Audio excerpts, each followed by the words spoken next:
This podcast is sponsored by our SA Rock and Metal fans Facebook page. Strap yourself in because we're set up, switched on, and ready to go. Hey Trevor, like you, man. Alrighty, we finally sorted it out. Dude, I'm so, you just apologies for the last time we tried to do this. Yeah, man, shit, it was just one of those things. Yeah. I thought all guitarists were like not technophobes. Yeah, no. There's so much going on. I missed that it was a Zoom interview, so there was at home sitting waiting for a phone call, like a nani. So I'm really sorry about that. Nah, it's all good, man. It's all good. Like I said to Warren, geez, don't stress, man. You know, it's not as if it's like, you know, written in gold or something like that. You'll never be able to get it back. Doesn't matter. It's all good, man.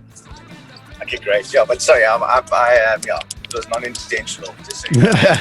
It's all good. It's all good. So how's things? Yeah, not too bad.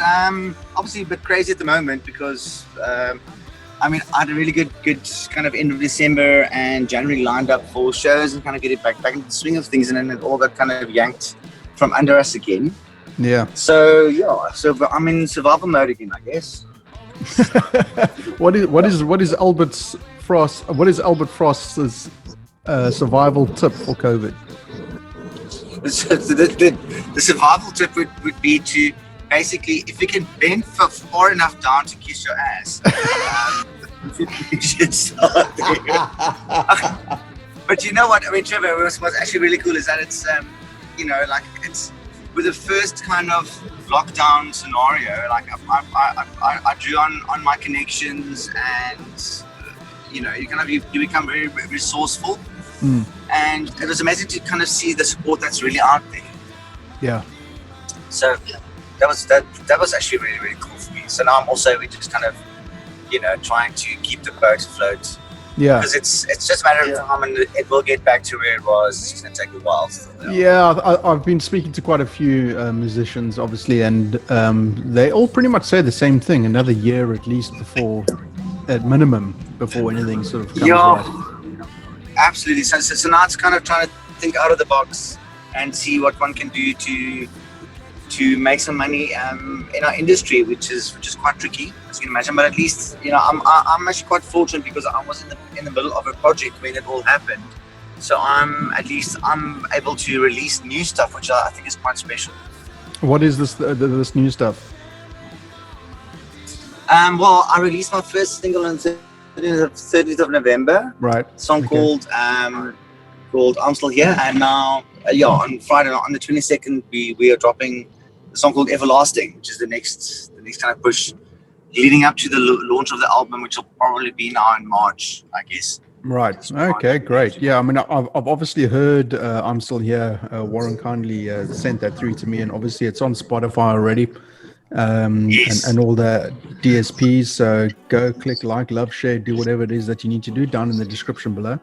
It's Absolutely. a hell of an incredibly catchy track. Yeah, thank you. It was an interesting process. I mean, I worked with some, like me and Theo kind of produced it, and we got some help from Dave van Vuuren with some lyrics, just to kind of put it. I really like using different people in a project because it gives the products, I think, more. It makes it wider, and I think more. It's not as pigeonholed as if I put it on my own, which I usually do. So it's been quite nice, and it's came out really nice. There's a great blend of flavors and stuff, which is what I've been trying to incorporate. Yeah, in what I do.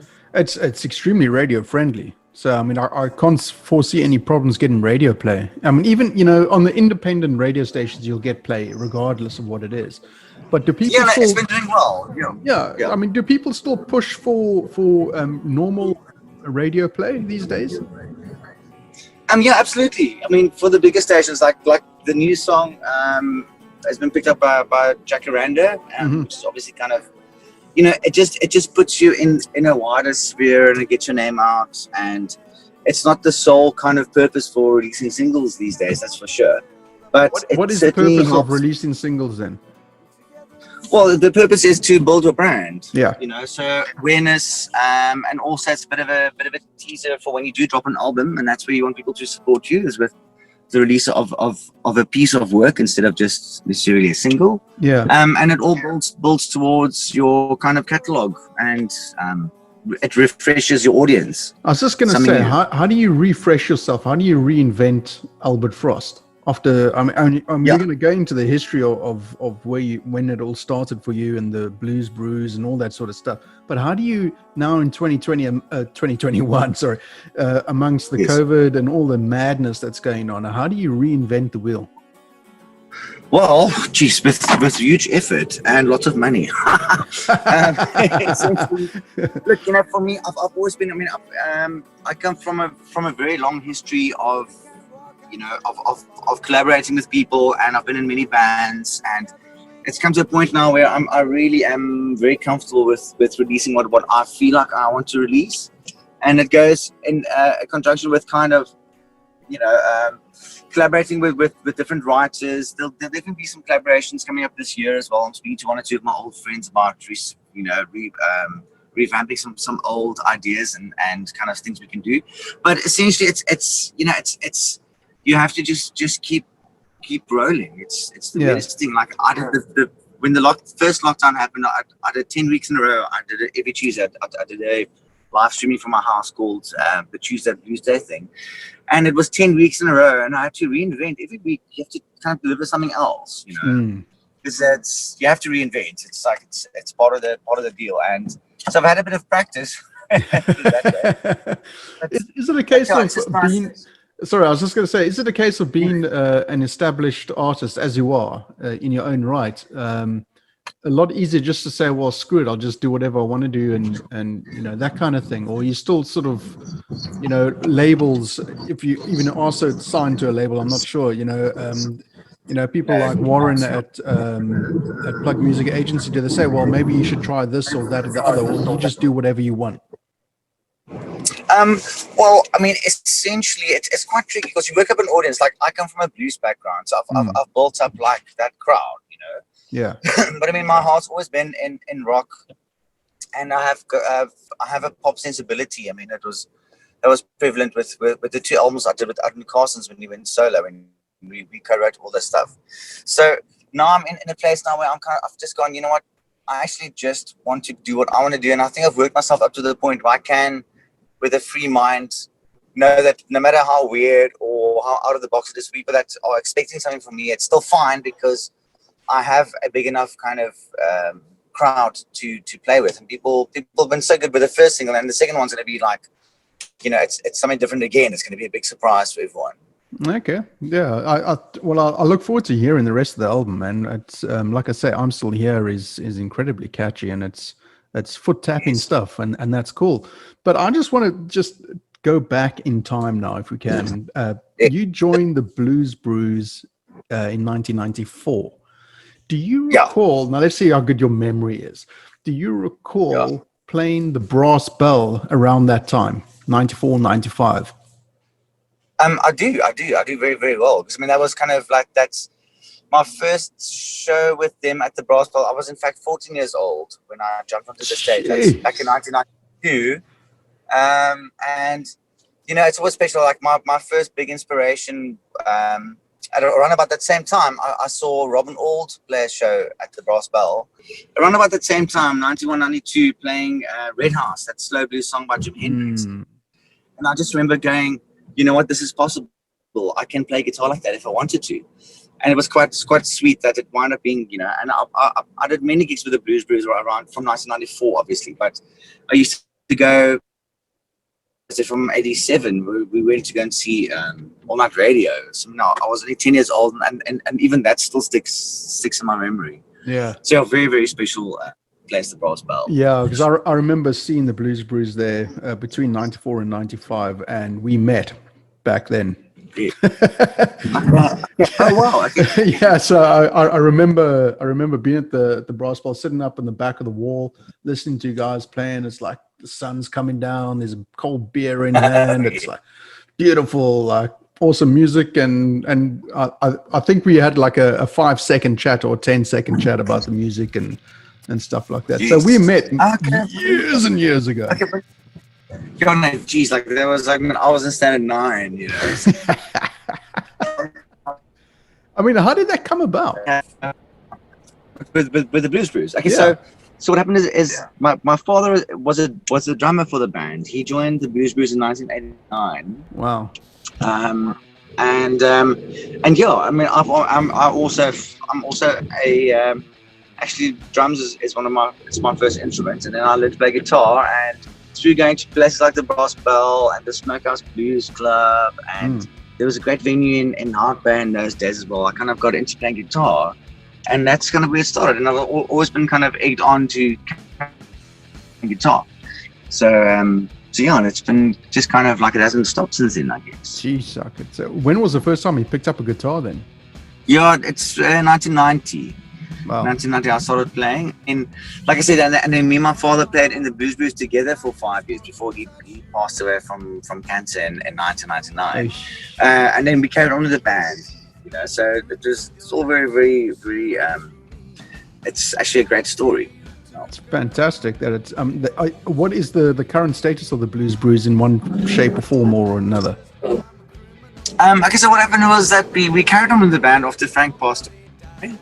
And then I took a break from 2003 until about 2011 because I got busy with Arnu. I moved up to Johannesburg. I started working more and more on my solo career, building things up, and then I stepped out of them about 6 years ago. And then I suggested that they speak to Basson Loubser, who is a fantastic guitar player from Cape Town. He played with Valence Swart for years, and he had a band called Zinc Blast. I don't know if you remember. So he's a really nice player. He's kind of got like quite a melodic brain, but he's also a really kick-ass, like quite a flashy blues player. So he was like the perfect fit. And yeah, so they still do gigs every now and again, but it's very laid back and interesting. Yeah. I mean, that's what it was like when I first saw you guys. It was also very chilled out and laid back. But now the next question is, what is it like being dubbed the South African Hendrix? Well, it's a huge honor. Jeez, I mean, he's been he's like my guy. He's the guy that I would want to sound like the most. So it's a very nice thing to hear. I mean, obviously, I don't really think so. Yeah, I mean, is this how the whole sort of Fender thing came to be? Because you were so like prolific at playing, and when did that happen in terms of when you started playing? Yeah. Well, I mean, it goes far back. I remember seeing my uncle had a VHS cassette of Hendrix live at the Isle of Wight, and I must have been about 10 years old. And then he actually had a Strat. He had this beautiful black American Strat. He used to take it out of the case and just look at it and go, "Wow," you know. And it kind of started this thing. And then I've always been an enormous Eric Clapton fan. Right. So Clapton, and then we also grew up with Pink Floyd. And I mean, David Gilmour was a big Strat player. And then needless to say, Stevie Ray Vaughan got thrown into the mix. So I've always had this thing about a Stratocaster. And so I mean, probably this year it's 20 years now, or 21 years this year that I've been endorsed by Fender. So it even goes further. Crazy it's a lovely amount thing. of time. Yeah, that's lovely. Yeah. Gee, It's all good. I mean, how does it work? Because I've said, and some of the musicians that I've spoken to, that I've said, what's it like getting a free guitar and stuff like that? And they're like, no, nothing's free. You got to work your bloody arse off for it. I always say to people, I'm endorsed by Fender, which is a lot different than being sponsored by Fender. Right. So, but they've helped me out immensely over the years. I mean, I couldn't have amassed my, equipment, and they've helped activate a lot of different stuff for me. They've helped me abroad when I've got stuck once or twice with gear. It's just, it's a huge honor to be associated with such a classic brand. Yeah. I mean, you said that you saw that video of Hendrix and the Isle of Wight. You've actually played at the Isle of Wight. That's right. I've played there twice. Yes. Yeah. That must have been a bit weird. Like, whoa, walking in the footsteps. Absolutely. We actually also went to there. There's like a community center, and there was a life-size statue of Hendrix they put up because of as a kind of a hats off to him. So it was very nice, and it felt very special. It's like just for a minute, I went to the space where you go, geez, I remember seeing like one of my biggest idols, my favorite concert was on the same stage. It's a hell of a accomplishment for me. Did you get any wobbly knees? No, hell, there's no time for that. 50,000 people, it's like wham, bam, go. The ever professional, jeepers. But it's not only Yeah, that. once you think about it, you actually bug it.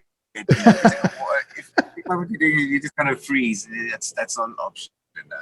I mean, you've opened for Texas when they came to South Africa with Henry VIII, and you've toured with the likes of REM, Rolling Stones, Simple Minds, and played all these like festivals like Opikopi, Isle of Wight, as we just touched on. I mean, what was the first tour that you did that you just said to yourself, "Shit, is this real?" Geez, that's a good question. I think there've been little snippets and times and stuff. I mean, when me and Arnie did the European tour with Simple Minds, we were like, "Is this really happening?" You know, it was fantastic. I mean, we opened for REM in South Africa, which was great. We did 3 shows of them, and it's kind of unreal, but it's on your home turf. It's once you get off continent or off your space that it starts getting weird and unreal. Jeez, you know, and you start questioning things like that. I mean, it must be so weird, like not weird, but just so like gratifying to like, you know, put in the hard yards and then next minute you're like touring with Simple Minds, REM and the like. Yeah, meeting Rolling Stones when you can't, you know, that was bizarre. It's also completely because bizarre. Keith Richards is a massive blues enthusiast, isn't he? And I mean, that must have been something for you. Yeah, no, absolutely. It was. I mean, I say to people, the closest kind of analogy would be like meeting Santa Claus, you know, because it's like you never expect it, and it was such a bizarre event. We got the call on the Wednesday to do the show on the Saturday in Spain, and it all happened. So it was very boom boom and unreal, you know. There was no time to take it in. It was just completely like mind blowing. Is that how did that come about? Because you don't just get a call just because of your Albert Frost. I mean, you've got to have done the hard yards, and you've got to have people in the industry. Yeah. So at that stage, I was working with other castings, and we did a show in Mossel Bay. There's that really snazzy. It's a Pinnacle Point. There's like a golf course there. And there's oh God, I can't remember the British guy's name. There's a British artist, one of those ex-boy band guys. Okay. It comes to South Africa now, every now and again. He did a show, and we opened for him. And the guy that's his agent, I'll think of the guy's name now, hopefully, saw us playing. He was blown away, and then he offered us the chance to come to the Isle of Wight, and that's kind of where it started. Right. We played the Isle of Wight, and then we went back the second time, and the Stones were playing there as well. And then by hook or by crook, you know, there was a cancellation for their main support act, and then we got the call and we went through. But I mean, also that said, Arno also did a lot of work with the agent in England, and we used to stay at his house while we were touring there. Right. So yeah, lots of you know, lots of connections that's lots of kind of events that led up to that happening. It was kind of so everything kind of fell in place. The pieces of the puzzle. Everything fell in place. Pieces of the puzzle, and the bizarreness continued. Just very weird. What a highlight that must have been. Jeepers, I can't imagine. I mean, I guess what would have been better is to sit down with Keith Richards and have a drink and talk blues. I guess that didn't happen. No. There was that. So yeah, it's also like they were just on another sphere of things, you know. And like we just did a quick hello and a short chat. When they're on the way to the stage, it's kind of one of the things they do for the main support actors. You get to meet the artist and take a photo and the whole thing. Right. But yeah, it was absolutely. I mean, it's mind blowing, Trevor. I mean, it's hard to describe. So I mean, when did the blues bite you? Other than seeing Robin Old play that gig. I grew up in a house that always listened to blues. Like I said, my father was in a rock band from when he was in school. He was the drummer for a band called Black Frost. Which is where the moniker comes from, you know. Right. His name was Francois, and then people started calling him Frank, and so it became Frank Frost because of the Black Frost connection. But I mean, you know, for me, like the Doors is a blues band, you know. Pink Floyd, he's just playing blues. It's just hidden under clever chords. Right. You know, Zeppelin. I mean, God, the Rolling Stones, the Beatles, it's all kind of based on blues. Yeah. So that kind of hit in. But then in the early 90s, once my dad joined the Blues Bruiser, they were busy doing a recording session in Cape Town, and the drummer wasn't handling the session very well. And boom, boom, boom. And then my dad once he kind of entered into that thing, and I got kind of swept up with all of it as well. Because I mean, like I said, I was a big Clapton fan, and obviously he's also steeped, he's also steeped in blues history and knows his thing. So yeah, it's all kind of like it happened very organically. Yeah. Yes, I mean, yeah, geez. I wish I could pick up a guitar the way you do and just have an instant natural feel for it. But I'm pork chop fingers. I'm just no good. No, I always say like one's never too old to learn, and I mean, obviously it's just as much. The more you play, the better you get. Sure. Just happen as well. Yeah, absolutely.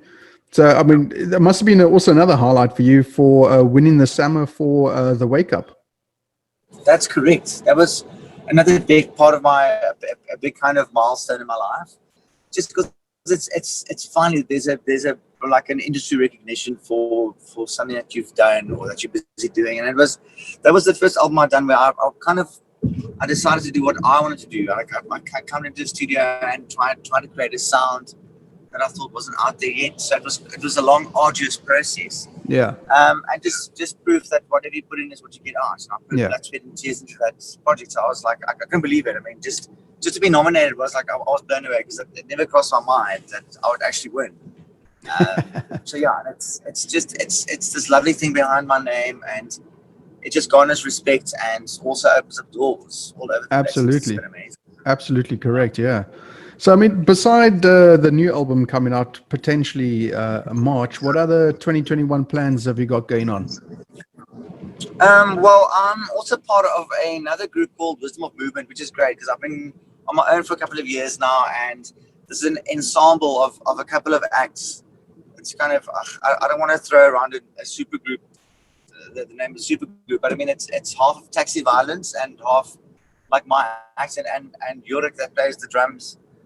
We used to play for Back Not My Dog and sessions for a lot of people, but that's starting to come to a point. It's quite nice. It's a project that's not fueled by any expectations, but we're trying to think out of the box and kind of think of something new, and it's actually coming to fruition now. Recollaborating with old compadres like me and sorry, man. We lost you again there. Sorry. Sorry, Trevor.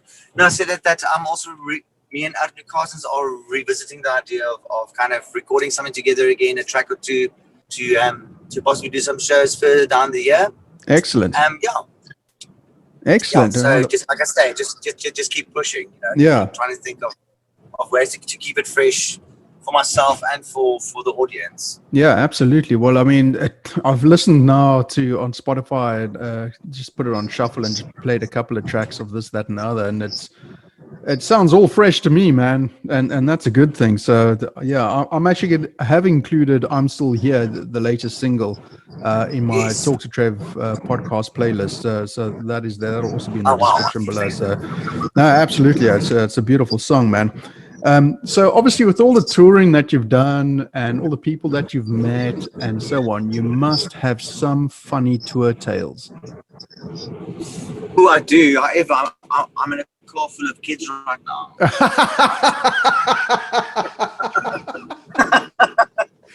We'll leave it at that then. No, it's like weird. There's so many. I mean, I've worked on about 4,000 shows, and I mean, almost every show there's something bizarre that happens. I swear. So it's like, if I had to sit down and go George, and I could think of stories of George, or obviously my favorite crazy, bizarre, surreal experience places will be Kopi. I've so many good times and weird times and bizarre things that happen at that place. The Dust Bowl. The Dust Bowl. I've played 24 of those festivals in a row. Wow. There's a lot of stories. 24 years. Yeah. Damn. Yeah, so needless to say, there's a whole book there of stories. the ones Is that the next project, Albert? Is it going to be a book? Yeah. Frosty Tales. It's a lifetime project. You better start writing now if that's the case. Jeepers. No, great. Albert, so let's just run through, as we start winding down now, your rig rundown. Obviously, we know you're endorsed by Fender, but what else do you play with? Let's get your rig rundown. Well, to give you an idea, when I walked out of the studio after recording the Wake Up, I had the total of 11 instruments that I played on. So I'm an enormous fan of 12 strings. I've got some acoustic 12 strings, and I've got a very nice electric 12 string. I generally play through Fender amps, the Hot Rod series. I just find it's great. Just plug anything into it, sounds good. And then I've got probably about 40 or 50 pedals in boxes and bags at home. Guitar pedals for effects that I kind of shuffle around as I'm doing projects or doing my thing. But I'm a very organic player. I go guitar straight to amp through a couple of pedals, and you kind of color the sound with what you've got there. And yeah, I mean, I don't know how else to put that. It was kind of like, that was a very short of what I can do. I also do I love playing slide guitar, so I have some very choice kind of. I've got a very nice old Dobra, so it's a pre-war kind of square neck guitar for that kind of organic, kind of real slidey kind of stuff for that country blues kind of thing. And then like a myriad of acoustics, whether it be nylon strings or steel strings. Nice. And also, I love the sound of Gibson guitars, but because of my Fender endorsement, I can't really play them on stage. So what I've done is I've got a very cool Fender called a Jag Master, which is kind of that gets that kind of thicker kind of tone out. Right. And Telecasters, Strats. Oh man, I actually have to try and focus. Dan Electros is a great brand of I love to play. There's actually a lot of stuff. Jeepers. That's great. I think you'd have to send me a picture of all your equipment, man. I think that'll be interesting to have. Yeah, it'll have to be a panoramic shot. Well, Albert, we're out of time now. I just want to thank you so much for taking the time out of your day to have a chat, and I'm glad we anytime. And when the album is ready, I'm going to give it a listen, man. I'm looking forward to hearing it, and whatever projects you have lined up coming up next, let's do this again and let's talk about it. Yes, please. Yeah, like I said, the second single is coming out this week, so there'll be some. Hopefully we can have another chat. Awesome. Excellent, Albert. Thanks very much. Keep safe and keep your socials. Cool, Trevor. Thanks very much, bro. I really appreciate it. Man. Have a good one. Cool, dude. All Cheers. Right. Cheers.